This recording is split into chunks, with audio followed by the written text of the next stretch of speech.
Welcome, everybody. Talking to Professor Jason Monty from the University of Melbourne, head of the School of Engineering. And Jason and I have been collaborating for about 4 years, more heavily in the first two of those 4 years, on all things indoor air quality. And I thought it'd be lovely to just check in 2 years after the Breath project to see where things are at, what's moved, what's changed, and what's coming down the line for building owners and asset managers as far as indoor air quality goes. So, welcome, Jason. If you could start by introducing yourself and how you got into indoor air quality. Yeah, so I am a professor at the University of Melbourne. I'm actually a professor of fluid dynamics, which is the study of airflow. I started my career looking at turbulent flows, very much fundamental science, trying to understand this complex phenomenon of turbulence, which is one of the most complicated aspects of airflow. And then I went on to look at the applications of that, like for ships or aircraft or atmospheric turbulent flows, many different applications. Once the pandemic hit, so I'm an experimentalist and have a large laboratory. The laboratory closed, as many indoor spaces did at that time. And it's quite a long story, but it's a fun story. And what essentially happened was we were called into a hospital to try and help reduce airborne infection through building devices to protect, to manipulate airflow to protect healthcare workers. And partly to help, but also because all my staff had nothing to do, we jumped on board, jumped fully into this. And I won't go into the full details of what we produced, but that got us working in hospitals and understanding that airborne transmission of viruses was largely, at least in indoor spaces, was largely determined by airflow, of course. And us being people who are specialized in airflow realized quite quickly that the airflow in indoor spaces is largely determined by ductwork and HVAC systems, and basically it's determined by bringing in air. But nobody really cares too much, or I shouldn't say nobody. There's a limited number of people that are really concerned with where the air goes once it comes out of a duct or once it comes through a window. How does it get out? How does it flow past people? And this turned out to be really valuable to have people like myself and some other great minds that understand airflow, thinking about how do viruses get moved around in indoor spaces. And that led me to working probably most of my time now on indoor airflows and how we can reduce virus transmission and improve the health and well-being of people in indoor spaces. This is specifically aimed at building owners and occupiers and asset managers. What do you think are the two or three key issues for them to keep an eye out in the next 5 years as far as indoor air quality goes? I think it's always a great experience and can be helpful for somebody to come from a different area into a new space and be able to see what's going on, what doesn't look like it's working, and what might need to change. So my first observation when I came in is that there are already technologies that we already know how to manipulate airflows. We know how to do it actually really well, and we know how to do it in energy efficient ways, in novel ways, in innovative ways. There's lots of things that have been tried, they're documented. Some of them are still sit in scientific research papers. Others are in small businesses. Others in very large mechanical contracting businesses. But we do have a lot of solutions. So I think one thing that I'm seeing though is which is the solution for your indoor space if you're a building owner. What is it that you should be doing? Do you need millions of dollars spent on an HVAC upgrade? Or just the first question, is my ventilation system protecting my workers or protecting the occupants of my indoor space? That question itself can be hard to answer and hard to find people who can tell you that answer. And then should I be working on, as I was saying, should I be getting expensive upgrades? Are there cheaper solutions? Are there more bespoke solutions? Who do I call? How effective are some of these solutions? I'm sure many building owners, like anybody running a business, is probably bombarded with all sorts of different products. We saw this during the pandemic. Which ones work? Which ones are a waste of time? Which ones are snake oil salesmen? It's really hard to know. And even once I do find a product that I think, or a type of product like an air purifier that does work, or sorry, the type of product that's appropriate, how do I know which one to buy? There's often these things aren't regulated. There's no well-defined or well-constructed testing procedures for some of these things. So I think there is a lot of work to do in building up our industry to make it easier for building owners, or tenants, or facilities managers, just to be able to say, okay, I want to improve my indoor air quality in this space. In this particular area, I want a in-ceiling air purifier, or I would like to have a heat recovery ventilation unit. I know that these work, and I know who to call to go and get it. So I think, yeah, having a better understanding for people of what the industry is capable of and what's out there and how well it works is critical, I think, to the short-term uptake or short-term uplift of indoor air quality. Do you think in the next 5 years there'll be additional pressure coming down the line on building owners and operators to do something about indoor air quality? So you have a bit of a chicken and egg problem. The if people want to improve things, they don't really know who to call or how to get it done. And in those industries that are there are not able to grow or respond as quickly as they might need to in order to grow that market because the market hasn't, been ready to pay yet. So in those kind of situations where you've got this chicken and egg scenario where we know the technologies, we know what should be done, the science is there might be people that want to do things. When you have that sort of situation, the only real solution that I can see is regulation. And I'm an engineer, and I like to get things done, and I like to not have things in my way. So I wouldn't propose that we need regulation lightly, but it really does look like this is in the best interests of the public, who are not able to protect themselves in a building. This is not Indoor air quality is not something that an individual, other short of wearing a mask, is not really something that an individual can control. It needs to be done by the building. So in order to protect people, we need the regulation, but also to what I was not to my earlier point, to build up the industry. The quickest way to build up an industry is well, if the market is not doing it itself, the quickest way is to impose regulations. Are you seeing any regulations like that being developed anywhere in the world? The rapid increase in interest from politicians and policymakers and lawmakers around the world is quite staggering, to be honest. I know, and people like me and you, Dominic, are fully aware of the importance of indoor air quality and what we can do about it. But that's a relatively small group of people. So it's really great, I think, to see that politicians and people in influence are actually paying attention. In 2025, this year, earlier, we had an indoor air quality event at the United Nations General Assembly. And there were politicians from all over the world explaining what their jurisdictions were doing to improve indoor air quality.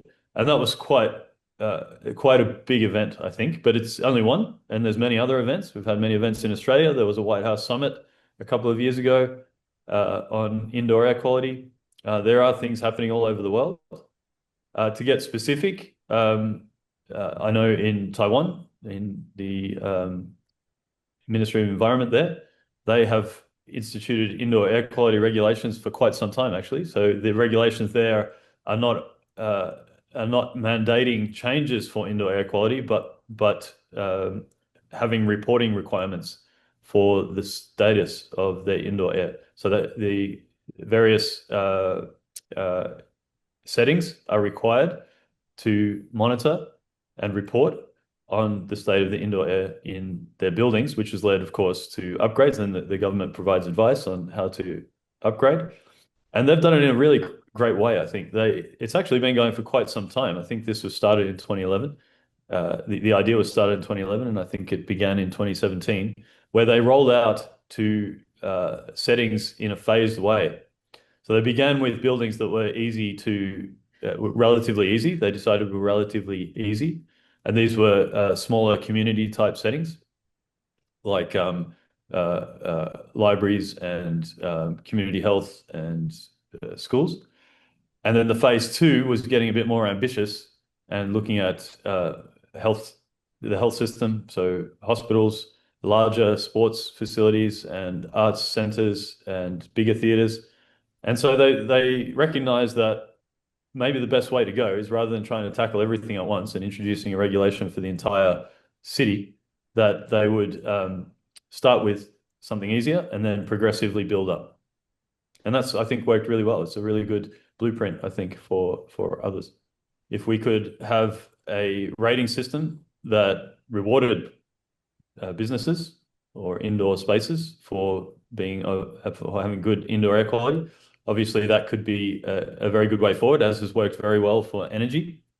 The challenge there will be agreeing on or coming up with a rating that fairly and I guess appropriately ascribes a star system or a rating for all the different factors of indoor air quality.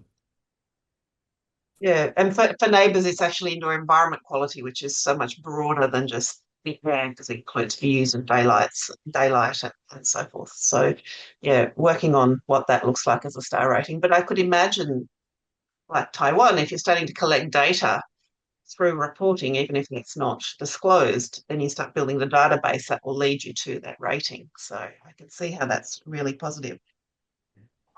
So what would you say to building owners and asset managers are the top three tips if they want to start looking at their indoor air quality? So firstly, I'd say that there are things that you can do. The technologies are there, and they are accessible. Um, you can do anything from a significant change to your HVAC system down to fairly localized air cleaning, like in-ceiling air purifiers or even portable air purifiers. So there are things that can be done. I think if you recognize that you have a problem or you want to improve your indoor air, don't think that this is too hard or we're waiting for some technology or we don't really know what works. We do know what works and it's out there. Second thing is a lot of these technologies are not very energy intensive. So I think there's a strong perception that indoor air quality is going to cost a lot of money. And of course, there are some solutions. Like if you don't have an HVAC system and you put one in, well, of course, that's going to be very expensive. But there are other solutions that are not so expensive. Uh, Portable air purifiers or even in-ceiling air purifiers or any localized air purification technologies, really, they're just a fan with a filter, and a fan takes very little energy. So yeah, you may not have to pay as much as you think to get clean indoor air. And I guess the third thing is, maybe I should have said this one first, is do you have a problem? Assess whether you have a problem. Not all buildings are bad. I think this is one thing that I discovered coming in. When you're part of a community that's trying to tell the world that they need to improve indoor air quality, it's very easy to think everything's bad and the whole world has terrible air and we're doing terrible things to all our people. But that's not true. A lot of offices, I wouldn't put down a percentage, but it's certainly not a small percentage of offices have very good indoor air quality. Yeah, start by measuring, start by monitoring. And I would publicize that monitoring to your occupants. Because the big problem that we have is that a large number of people or the general public often don't recognize that the spaces they're in are making their lives more difficult. And if we let them know, especially if you've done something great for your indoor space, monitors for indoor air quality are not very expensive. So get one and get the data out to your tenants. And the technology is there to do it. Yeah, absolutely. Yeah, measuring carbon dioxide, measuring particles, even measuring VOCs, that technology is there, and it's not all that expensive. Yeah. So I wanted to finish up with indoor air quality and climate change. So as climate's changing, it's getting hotter, more humid, things are changing, more bushfires and so forth. What are you seeing in your research as far as the things that people will start needing to consider for indoor air? I think there's two aspects of climate change. There's the outdoor effects, like bushfires, for example, that mean a solution like opening windows could be problematic. This is one thing we need to take into account. So there, I think is that's a good argument for requiring indoor air cleaning, regardless if you have lots of fresh air in from the outside or not. Because I think we're always going to need uh, some places more than others, but I think we're always going to need the ability to clean the air, even if it's fresh air coming in. So that's the outdoor environment changing. But then we've also got to consider with climate change that we need to have less carbon emissions, and so we can't just go in putting solutions to clean air or any other building solutions that cost a lot of carbon emissions. So we do need to think about that carefully.